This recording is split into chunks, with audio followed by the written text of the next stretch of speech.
In the last episode, I had taken the forks apart and was waiting for new seals and boots to arrive along with my freshly magnetized rotor. While I waited, work continued on the front end, with the triple clamp being the next logical step.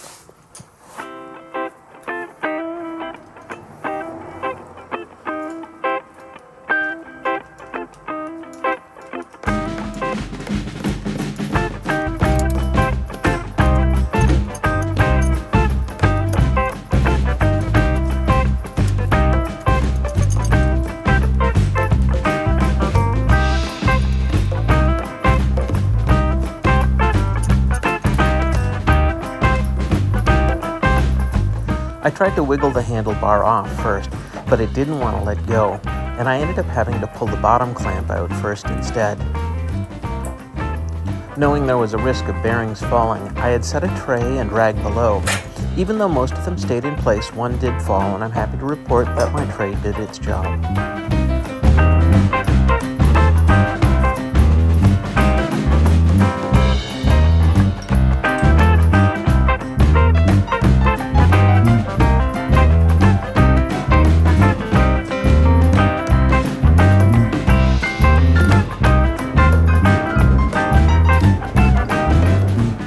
The old grease was pretty sticky, and I realized that a magnet was going to be my friend in removing them from the race, and it proved to be very effective.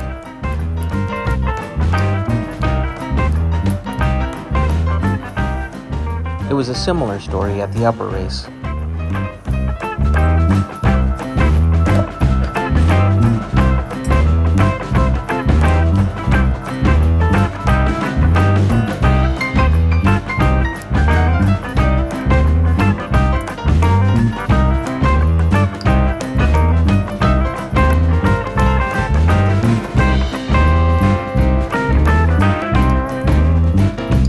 With the bearings out, it was just a matter of cleaning everything up.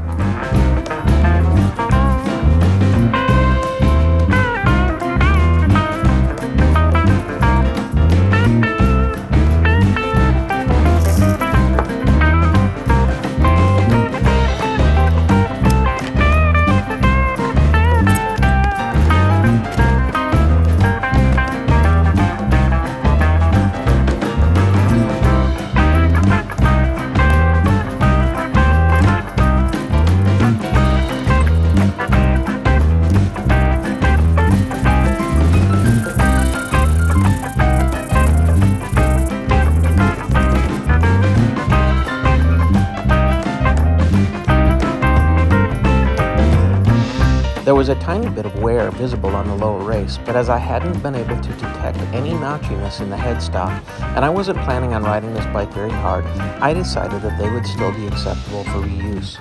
Today, parts have arrived. Pretty excited about this. I've got my new brake cable. I've got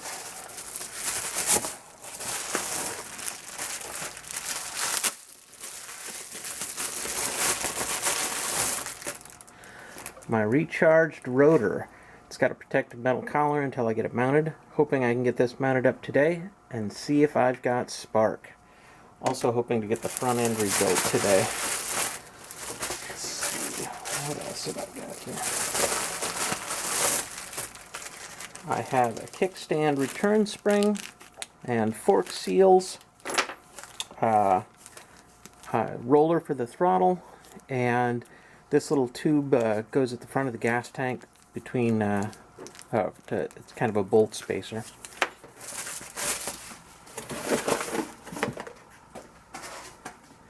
And in this box, really excited about this, I got some beautiful looking new fork boots, which are going to be a lot better than these.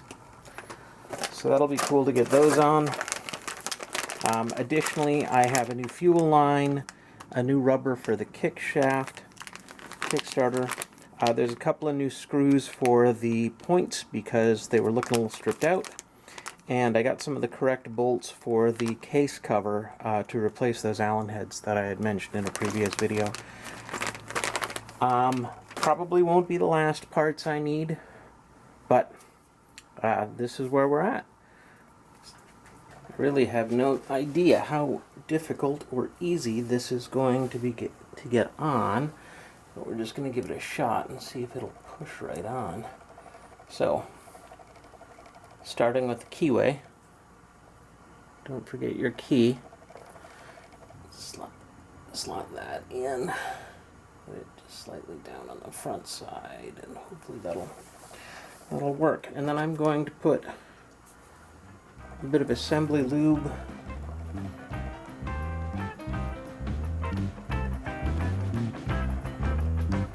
on the shaft in the hopes that that makes it a little easier.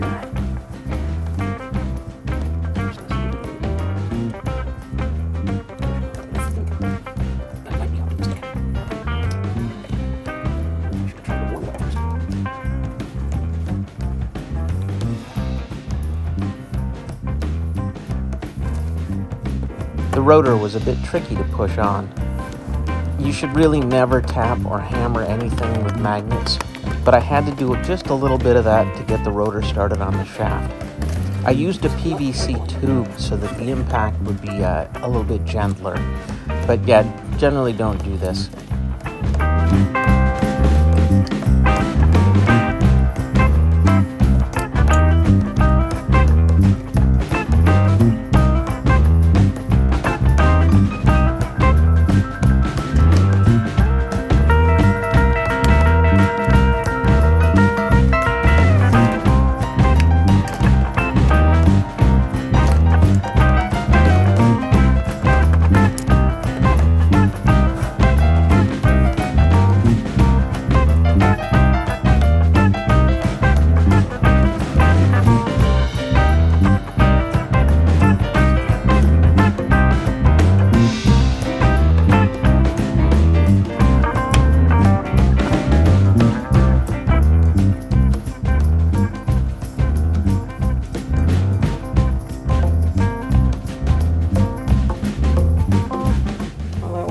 Easy. I was having a hard time because the key kept wanting to slip up out of the pocket, but finally got it back on. I actually had to take the rotor off and just file to ease the corner a little bit on the back side of the keyway. So now I'm going to take the magneto and slip that on.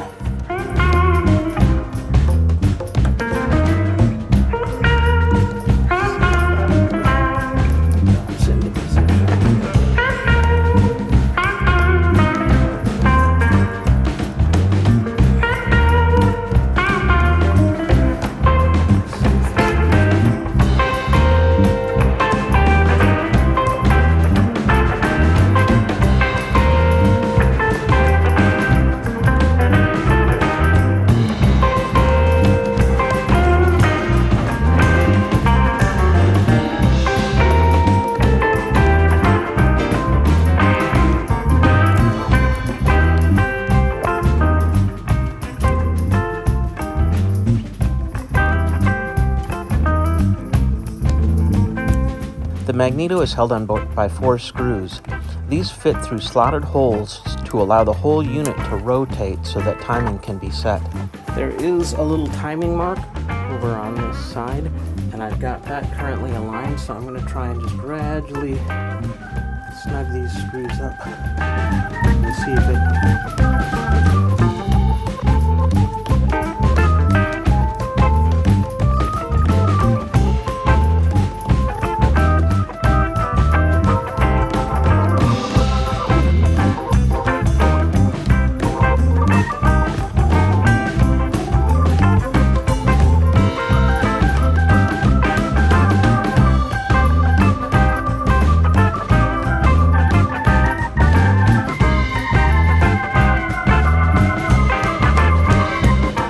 Some of you may have noticed that this bike has 2 sets of points, and as it's a single cylinder, wondered why.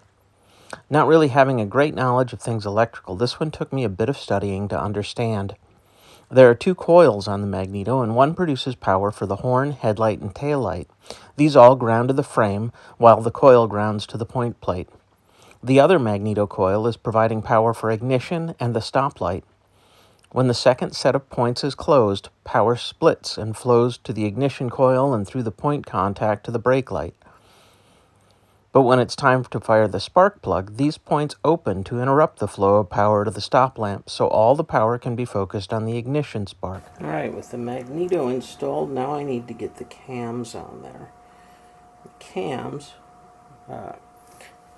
what controls the timing and the opening and closing of the points. Let's just ride on that. Actually, you know what? I'm going to pull that point out of the way first. All right, with that point hung out of the way, this should be a little bit easier. I'll slip the key. The stoplight points are spaced off the magneto plate with an insulated block so it isn't grounded. And this offset allows each set of points to run on its own cam.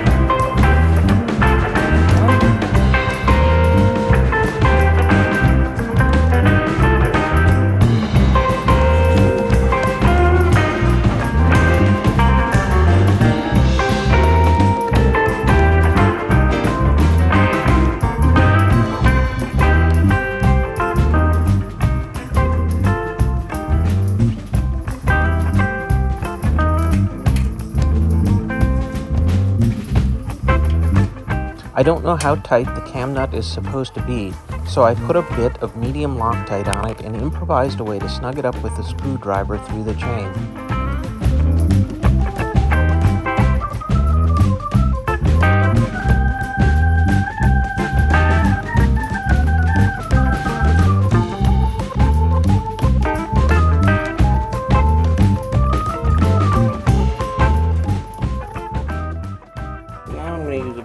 Thin smear of grease to get onto the cams,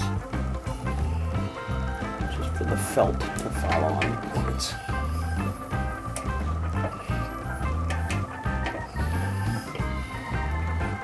Should be fine.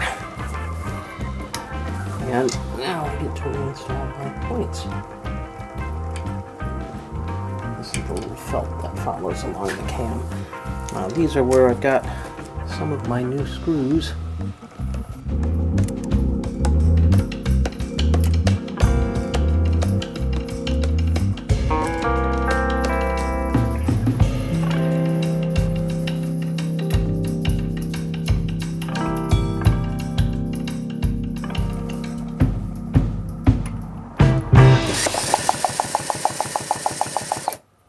Oh, so good to have spark.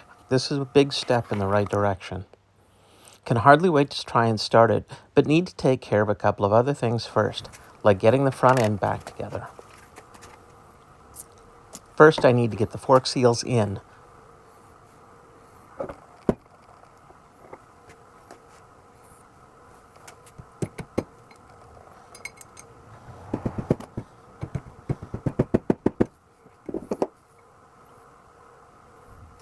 They didn't want to slip in right away, so I put them in the freezer for a bit while I applied some heat to the fork tube.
tight. How's it going?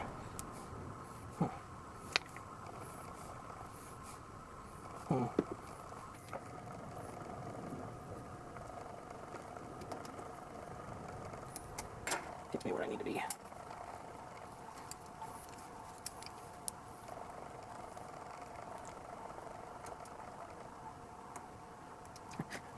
The new boots proved tricky as well, as the rubber was a bit thicker and the clamp wouldn't allow the screw to get purchase. But after several failed attempts, I was finally able to squeeze them enough to get them secured. So the bearing races were greased up, the bearings counted again, and reinstalled.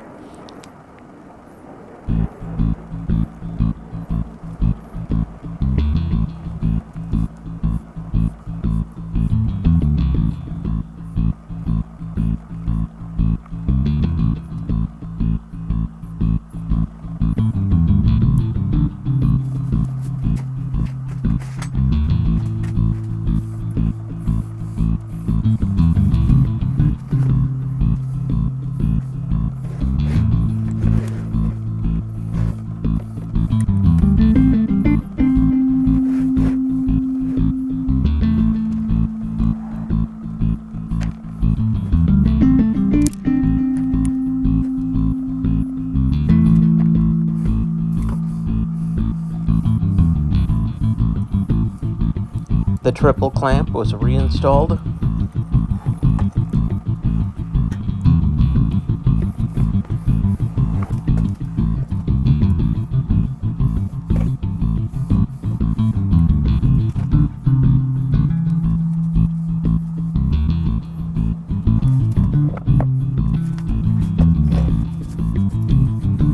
And the forks slid into place.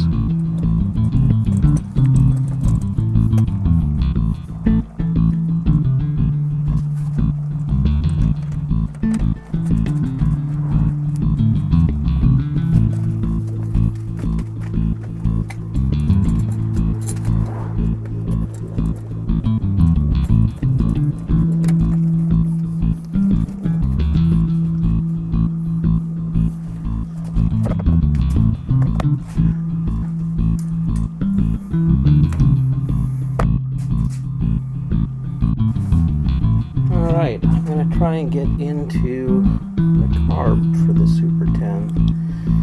The air filter just screws on right there. This is the choke, and this butterfly operates the throttle. Kind of wondering if there's supposed to be a return spring on that. I'm going to have to look at the parts diagram. I don't know a whole lot about this, but I'm just going to start taking it apart and see if I can figure out what's what.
sides.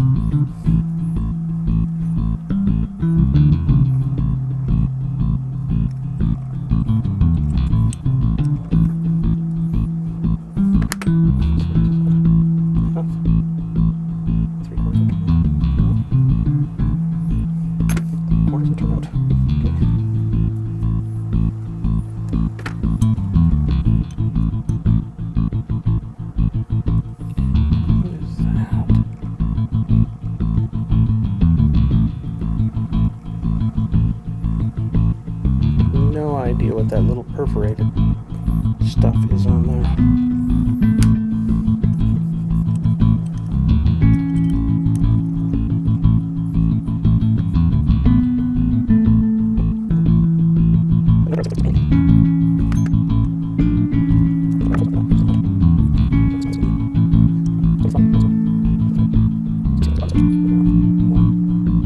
Just about enough.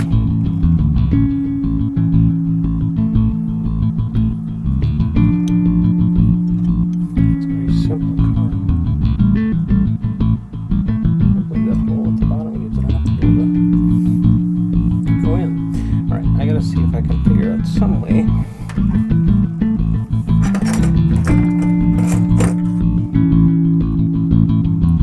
Push this jet up.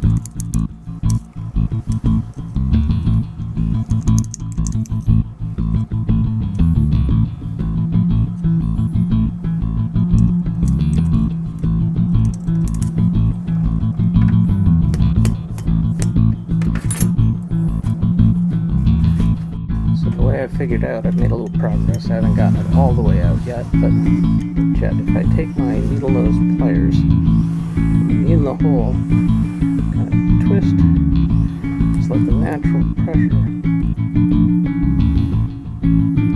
work against the sides of it. Almost got it out.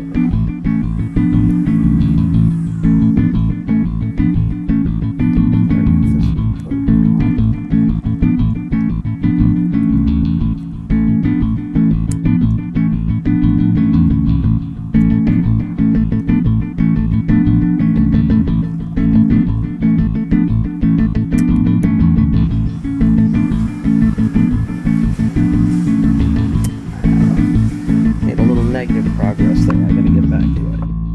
Just got it, and it's right there. Hey, look at that. All right, holes are open on it, so if you can see through. There we go.